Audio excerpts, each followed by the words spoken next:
नमस्कार, बहुत बहुत स्वागत है आपका रूस यूक्रेन संकट के पार्ट 2 में। आज हम जानेंगे यूएसएसआर के गठन से विघटन तक की कहानी। Union of Soviet socialist Republic, तो इसकी कहानी क्या है? Union of Soviet socialist Republic की कहानी किस तरीके की है, कैसे ये आता है, इसके बारे में हम जानेंगे। थोड़ा सा इतिहास हम जानते हैं रूस का। प्राचीन रूस में रोमनोव राजवंश का शासन था और रोमनोव शासक जार के नाम से जाने जाते थे।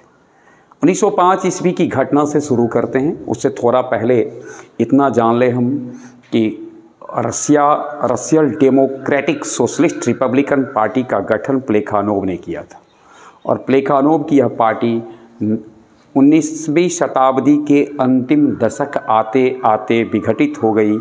एक जो बड़ी संख्या में जो उसे मानने वाले लोग थे, जिनकी आबादी अधिक थी, वो कहलाए बोल्शेविक, और जिनकी आबादी कम थी, जो अपेक्षाकृत कम थे, यानी अल्पमत वाले थे, मेंशेविक। बोल्शेविक का अर्थ ऐसे भी होता है बहुमत वाला, और मेंशेविक।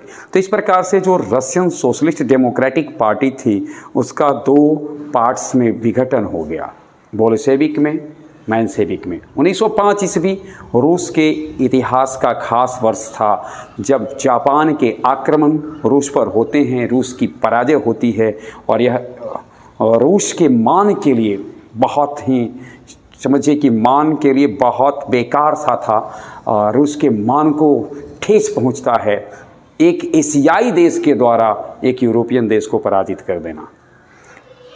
तमाम परिस्थितियों में रूस में क्रांति होती है। 1905 ईस्वी में सत्ता को परिवर्तित करने की कोशिश की जाती है, लेकिन असफल कोशिश होती है, और उस कोशिश में भी लेनिन थे, परंतु बाद में लेनिन को रूस छोड़ना पड़ता है। यहाँ से फिर आगे बढ़ते जाता है। रूस की स्थिति तब और ख़राब हो जाती है, यानी जार शासकों की स्थिति खराब हो जाती है, जब प्रथम विश्व युद्ध के दौरान रूस की आर्थिक स्थिति दयनीय होती चली गई। प्रथम विश्व युद्ध के समय रूस में जो शासक थे, जार थे, वो थे जार निकोलस द्वितीय।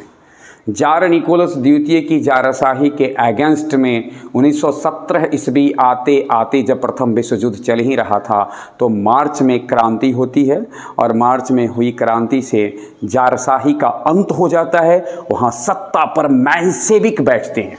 ध्यान में रखना है, अंतिम जार थे जार निकोलस द्वितीय, सत्ता संभालते हैं। अब मेंशेविकों के हाथ में सत्ता आ जाती है मार्च की क्रांति से के बाद, और सत्ता के प्रमुख, यानी सत्ता के शीर्ष पर बैठने वाले, जिनके नेतृत्व में ये सरकार गठित होती है, केरेंस्की थे। यानी केरेंस्की के नेतृत्व में मेंशेविक सरकार बनती है, परंतु ये सरकार ज़्यादा दिन तक नहीं चल पाती है, और अक्टूबर 1917 ईस्वी में बहुत रूस के ही इतिहास में नहीं, संपूर्ण दुनिया के इतिहास की एक बहुत बड़ी क्रांति होती है, जब लेनिन के नेतृत्व में यूँ समझ लें दलित शोषित वर्ग का दुनिया के एक बड़े विशाल देश पर शासन संभालने का अधिकार प्राप्त हो जाता है, शासन संभालना आरंभ करता है। और 1917 की रूसी क्रांति के बाद थोड़ा समझना पड़ेगा, मेंशेविक हार गए हैं, सत्ता छोड़ चुके हैं, सत्ता पर बैठ गए, लेकिन आसान नहीं था ये सत्ता को संभाले रखना। रूस में जो बोल्शेविक सरकार की जो विरोधी शक्तियाँ थीं, वो काफ़ी हावी हो गई। सरकार के विरोध जारी रहे। इस स्थिति में रूस में गृह युद्ध की स्थिति पैदा हो जाती है, और धीरे धीरे इस गृह युद्ध को ख़त्म करने के लिए लेनिन ने मजबूत कदम उठाया।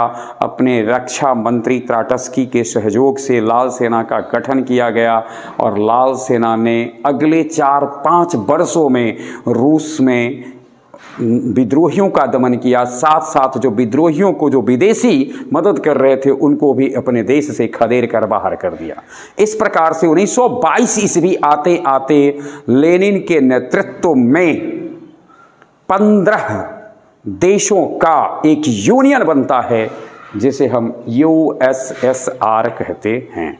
ये 15 देश थे: रूस, Georgia, Ukraine, Moldova, Belarus, Armenia, Kazakhstan, Uzbekistan, Turkmenistan, Kyrgyzstan, Tajikistan, Estonia, Latvia, Lithuania और अजरबैजान। तो इस प्रकार से ये 15 देश, जिसमें कुछ बाल्टिक सागर के किनारे के देश हैं, और इन समस्त देशों को मिलाकर लेनिन के नेतृत्व में यूएसएसआर सरकार का गठन, सोवियत सरकार का गठन होता है, बोल्शेविक सरकार का गठन होता है। लेनिन की मृत्यु 1924 ईस्वी में होती है। लेनिन की मृत्यु के बाद स्टालिन गद्दी पर बैठते हैं, स्टालिन सत्ता संभालते हैं। स्टालिन तानाशाही वृत्ति के हैं।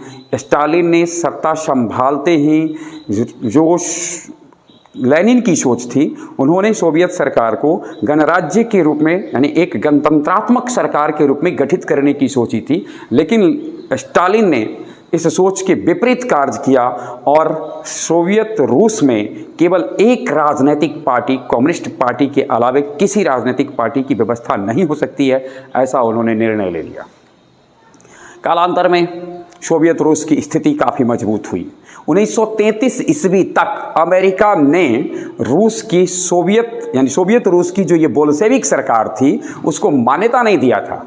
1933 ईस्वी में उसे मान्यता दिया गया अमेरिका के द्वारा, उसे वैध सरकार के रूप में जाना गया। फिर हम सब जानते हैं 1939 ईस्वी में द्वितीय विश्व युद्ध आरंभ होता है। 1939 से 1945 तक द्वितीय विश्व युद्ध में जो लाल सेना ने और रूस का जो प्रभाव रहा, इसको हमने पिछले वीडियो में इसका जिक्र किया था और हम सब इसको जानते हैं। 1954 ईस्वी तक सोवियत रूस काफ़ी मजबूत हो चुका था। यहाँ हम ध्यान में रखेंगे कि सोवियत रूस पहला देश था दुनिया का जिसने आर्थिक स्थिति को ठीक करने के लिए पंचवर्षीय योजना की शुरुआत की थी। और पंचवर्षीय योजना की शुरुआत 1928 में की गई सोवियत रूस में। और ख़ास बात थी, जब 1929-30 का विश्वव्यापी आर्थिक संकट हुआ तो उस आर्थिक संकट से सोवियत रूस अछूता रह गया था, यानी उसका कोई इस पर विशेष प्रभाव नहीं पड़ा था। 54 में मृत्यु हो जाती है स्टालिन की। स्टालिन के बाद निकिता खुश्चेव वहाँ के बनते हैं। रूस की स्थिति दिन प्रतिदिन मजबूत से मजबूत होते जाती है।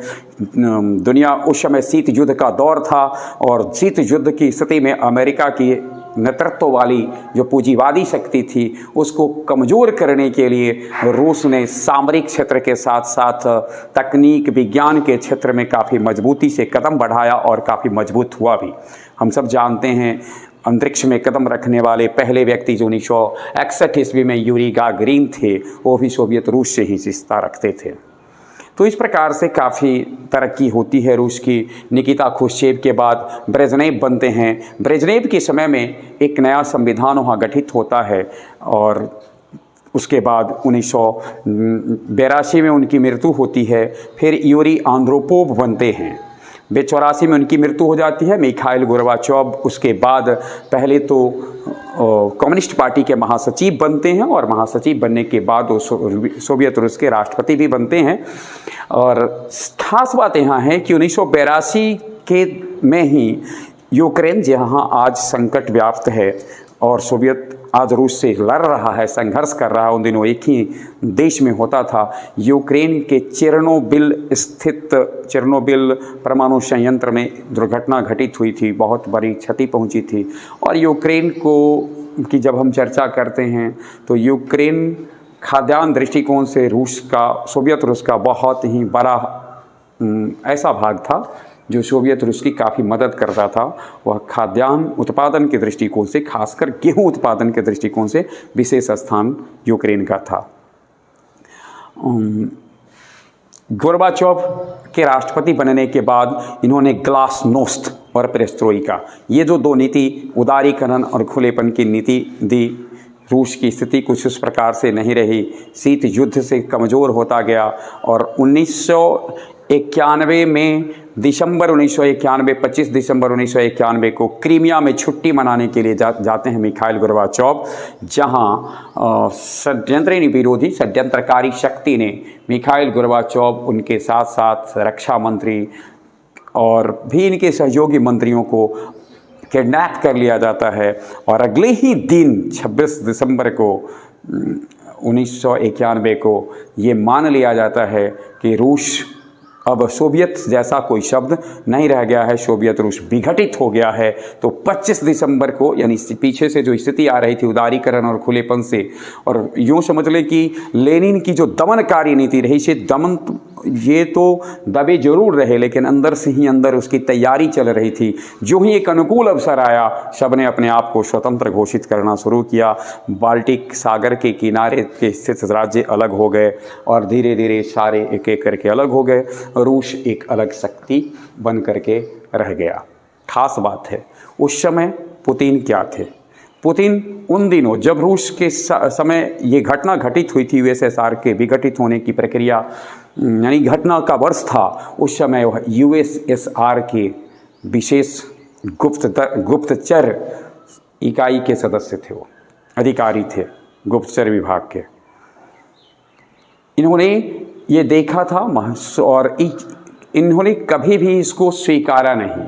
अर्थात यूएसएसआर का जो विघटन हुआ वो उनके लिए ऐसा लगा जैसे यह अस्वीकार्य है। इन्होंने हृदय से उसे स्वीकारा नहीं और कालांतर में जब वो सत्ता पर में बैठे तो उनके अंदर कहीं न कहीं यह महत्वाकांक्षा थी कि फिर से यूएसएसआर हो, फिर से वह झंडा हो जिस झंडे के नीचे यूएसएसआर होता था, वो लाल झंडा, हसिया, हथौड़ा और तारा से सजा लाल झंडा, जिसको कभी लेनिन ने सजाया था। उस तरह के स्वप्न के साथ ही शायद पुतिन का आना हुआ और पुतिन के सपनों के यानी पुतिन की महत्वाकांक्षा ने किस तरह की दशा पैदा की है, इसकी कहानी हम आगे आपके साथ समक्ष उपस्थित करते रहेंगे।